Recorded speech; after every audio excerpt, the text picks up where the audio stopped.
আমার জন্মদিনের দিন সেরকম কিছু খেতে পারিনি বলে আমার হাজব্যান্ড এখানে হচ্ছে বনেদি বাঙালি রেস্টুরেন্ট থেকে খাবার নিয়ে এসছে দুপুরে, ভাত আর কি। তাও আবার নিরামিষ, যেহেতু শনিবার তাই আর কি।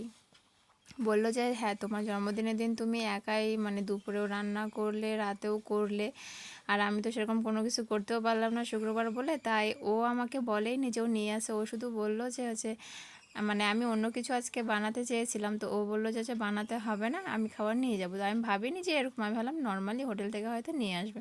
ও আবার রেস্টুরেন্ট থেকে নিয়ে এসছে খাবার। সেটা দেখে মানে আমি তো আবার আমাকে হাতে দিয়ে বলে কি নাও, তখন আমি বুঝতে পেরে গেছি যে এটা কোথাকার হতে পারে। আর হ্যাঁ, এখানে কি কি ছিল তা তো আমি নাম জানি না, অত কিছু বলতে পারবো না।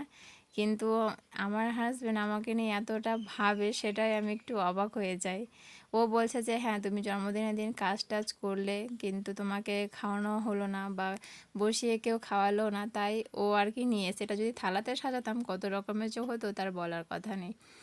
তো যাই হোক, আমার জন্য এতটুকুটা ভাবে, কেয়ার করে, এটাই অনেক, এটাই অনেকে পায় না আর কি। যাই হোক, এখানে কি কি ছিল তবুও তোমাদেরকে আমি একটু বলি, যেটা আমার মনে আছে, দেখেও মনে পড়ছে। এখানে ছিল রাইস, বেগুন ভাজা, পাঁপড় ভাজা, কাঁচা লঙ্কা, স্যালাড, লেবু, একটা মিষ্টি, একটা কাঁঠাল আলুর তরকারি, আর একটা কী যেন তরকারি ছিল বলতে পারবো না।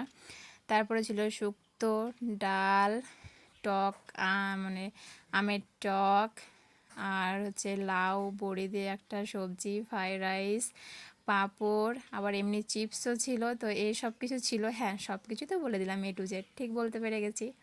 তো চলো, এখানে খাওয়া দাওয়া শুরু করে দিয়েছি। আর হ্যাঁ, থালে না নিয়ে খেলে তো খাওয়াটা হবে না, ওখানে আর খাওয়া যায় বলো? তাই আর কি, কিন্তু সব কিছু খেয়ে শেষ করে দিয়েছি। আর হ্যাঁ, এক্সট্রা করে আমি বাড়িতে ভাত বানিয়ে রেখেছিলাম, বাট ভাতটা আমার লাগলো না, আমার হাজব্যান্ডের অল্প লেগেছে, না লাগা না। কিন্তু আমি যে এই যে মানে কি বলবো, ফার্স্ট টাইম হয়তো বিয়ের পরে আমাকে রান্না করে খেতে হলো না।